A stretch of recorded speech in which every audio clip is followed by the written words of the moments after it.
Bonjour à toutes et à tous, chers amis yogis, Paul Emmanuel, enseignant de Hatha Yoga formé à l'école de Sadhguru. Je profite de quelques vacances en Bretagne, à Saint-Malo. Je me suis baladé dans la forêt pour retrouver de belles énergies et j'ai fait la rencontre de mon très bon ami Srimanta, avec qui j'ai passé quelques jours soit à la plage, soit justement dans cette forêt. C'était l'occasion de vous le présenter. Srimanta, c'est quelqu'un avec qui je partage beaucoup de profondeur spirituelle. On a eu la même formation. Lui, c'était en 2017, moi, c'était en 2018. Et donc, je voulais lui laisser la parole pour vous le faire découvrir. Je vous laisse donc en sa compagnie et je vous dis à très bientôt pour une prochaine vidéo. Amusez-vous bien. Donc Srimanta, je te connais depuis, ça fait 4 ans. 2018. Ouais, 2018. Ouais, ça fait longtemps. Et tu as passé quelques années à Paris. Maintenant, tu es en Bretagne, où on est là. On est dans quel endroit là? Là, on est dans les Côtes d'Armor. Et en fait, la Bretagne, c'est hyper vaste. C'est un pays en soi. C'est pour ça qu'on dit souvent il y a la France et la Bretagne. Je joue un peu chauvin là. Mais c'est surtout que c'est tellement vaste que pour situer, on est dans les Côtes d'Armor, au dolmen de Tressé, et donc au cœur de certaines connaissances celtiques et de lieux d'énergie.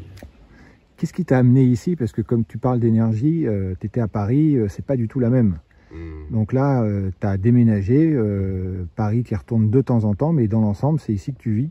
Et c'est ici que tu as envie de proposer, et tu le fais au travers de tes retraites, des lieux d'exception que toi, tu as choisis pour des participants. Et donc, ça fait combien de temps que tu es installé ici? Qu'est-ce que tu veux développer ici? Installé physiquement, on va dire que ça fait un peu plus d'1 an.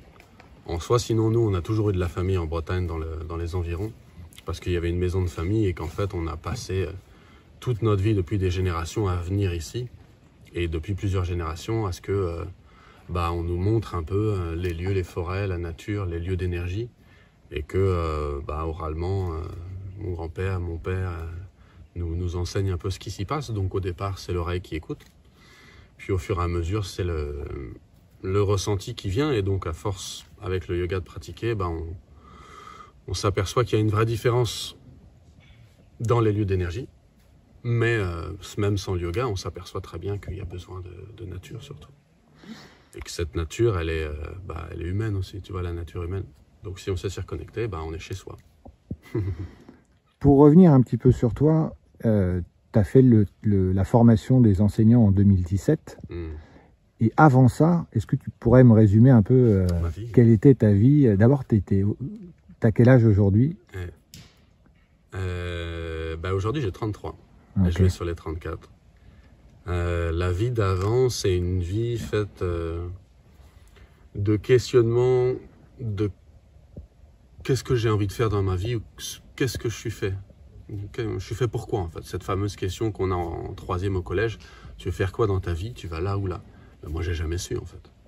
Et aujourd'hui je peux pas dire que je sais non plus, parce que c'est en permanent changement en fonction de ce qui se passe à l'intérieur. Tout ce que je sais, c'est qu'il y a une espèce de ligne énorme qui a été guidée par le yoga, et que je sais que ce chemin c'est celui du yoga. Ça veut pas dire que c'est le chemin de celui qui allonge son tapis. Ça veut dire que c'est surtout le chemin de celui qui comprend que ce qui l'entoure et ce qui le compose est fait d'une harmonie. Et donc il a besoin de résonner et vibrer avec. C'est ce chemin-là en tout cas. Après, les formes que ça prend, ça va être autre chose. Et donc le background d'avant, c'est des essais de différents métiers, de différents pays, de différentes cultures, pour comprendre que tout est déjà là. Et qu'en fait, si j'ai des outils avec moi, c'est un avantage énorme. Si j'en ai pas, la vie, elle est là quand même. Donc c'est à moi de comprendre qu'est-ce qui fonctionne au mieux pour comprendre cette harmonie alentour et intérieur. Mais quel a été ton déclencheur? Est-ce que tu t'es réveillé très tôt dans ta vie en voulant enseigner? Quand est-ce que tu as découvert Sadhguru? Est-ce que c'est lui qui a eu un impact sur justement cette décision? Comment tu verrais cette transformation qui a d'abord opéré sur toi pour que tu te retrouves aujourd'hui justement à enseigner? C'est très loin. L'élément le plus déclencheur, le vrai plus déclencheur, c'était le regard de quelqu'un que j'ai croisé quand j'étais en 2012. dans un festival. L'histoire courte, c'était qu'il y avait quelqu'un qui pleurait devant moi, qui regardait cette personne et je ne savais pas ce qui se passait. Et en fait, après, elle l'a remercié de gratitude énorme. Et je savais que moi, au moment où je l'ai regardé, l'énergie était tellement énorme que ça m'a reconnecté immédiatement à quelque chose à l'intérieur qui a dit « C'est là, tu connais, et d'ailleurs, tu es fait pour ça, tu vois. » Et en fait, quand je l'ai regardé et qu'il s'est retourné pour me regarder, ça a tout basculé. Et c'est à partir de là le point clé. À partir de ça, ça a donné lieu à beaucoup de transformations intérieures pour se reconnecter à une culture indienne, pour se reconnecter à des mémoires de divers lieux qui ont amené au fur et à mesure à ce que y a une vision d'un homme barbu qui vient de me dire « Viens me voir dans mon ashram, machin, etc. » Et c'était Sadhguru. Et ensuite, ça a donné lieu à ce que je me retrouve en Inde, à son ashram, à apprendre inner engineering auquel je ne savais pas du tout. Ça se passait le lendemain, j'ai demandé au pif, ils m'ont dit viens. Et je me suis retrouvé en fait à faire un programme sans savoir pourquoi, qui a commencé à me transformer. Puis j'ai fait du volontariat, puis je voyageais beaucoup en Inde. Donc en allant en Inde, je suis revenu à l'ashram, j'ai pratiqué, appris Surya Kriya en plus derrière. Et en fait j'ai fait ça, j'ai baroudé en Inde avec Surya Kriya et Shambhavi pendant plusieurs années. Et ça a amené une transformation tellement énorme que je suis revenu chez moi, je ne savais pas quoi faire de ma vie, quoi. Là, j'étais encore plus paumé, tu vois. Un élément qu'on a, nous, enseignants, on va dire en commun, tous ensemble, c'est que c'est parce que nous avons voulu marcher sur cette transformation, sur le chemin de la transformation intérieure, qu'on s'est retrouvé finalement un jour, souvent, je dirais pas par hasard, mais en tout cas sans qu'on le sache avant, finalement à transmettre les outils qui ont eu pour nous un impact absolument dingue et des pratiques comme Surya Kriya, Angamardana, enfin bref, peut-être toutes celles qu'on enseigne.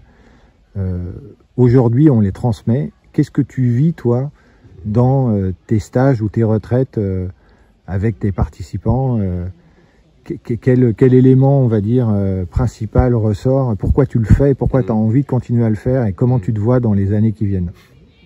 Moi, je ne suis pas du tout venu sur l'enseignement parce que c'était mon rêve ou parce que d'ailleurs j'y avais pensé. J'avais entendu parler par exemple de la formation quand j'étais à l'ashram au début. Pour moi, c'était le monde de l'horreur pour ceux qui ont décidé d'une vie difficile. C'est pas pour moi, tu vois. Moi, j'étais très content avec 2-3 outils. Je me voyais pas enseigner. D'ailleurs, j'étais hyper timide. Je savais même pas parler avec qui que ce soit, tu vois. C'est venu parce que ça a fait un flash boom à partir d'un certain moment de pratique. Et je me suis dit, tu peux faire ça. En fait, ça correspond à ce qui te compose. Avoir des outils qui te transforment. Gagner de l'argent avec ce que tu aimes faire. Toucher du monde en plus. Suivre l'enseignement de la personne qui te suit dans cette vie-là. Je me disais, c'est quand même une énorme complétude cet enseignement. Bon, il doit y avoir quelque chose. Je vais essayer, tu vois. Donc j'en savais rien. Et d'ailleurs, quand tu fais ces formations-là, tu sais même pas si tu vas enseigner derrière. C'est tellement complet que la transformation derrière, tu peux te dire en fait, merci, mais c'était pas pour moi. Par contre, la transformation, ça oui. Donc j'ai suivi en fait. Et c'est d'ailleurs toujours le cas. J'ai pas le discours qui dit, je suis fait et c'est fait pour moi, toute ma vie je vais faire ça. Je fonctionne pas comme ça parce que j'ai tellement confiance en la vie que ce pourquoi je suis fait, c'est ce vers quoi je suis amené, que si c'est l'enseignement aujourd'hui, c'est parce que c'est ce qui me compose. Mais il y a d'autres arcs, d'autres flèches à l'arc, tu vois. C'est pas mon chemin principal, c'est pas je suis enseignant de Sadhguru, c'est je suis fait de l'enseignement au travers des autres choses. Donc c'est ça que je suis surtout. Donc comment je suis venu à enseigner tout ça et pourquoi? C'est parce que, comme tu l'as dit, les outils sont tellement impactants. C'est tellement impressionnant comme transformation permanente.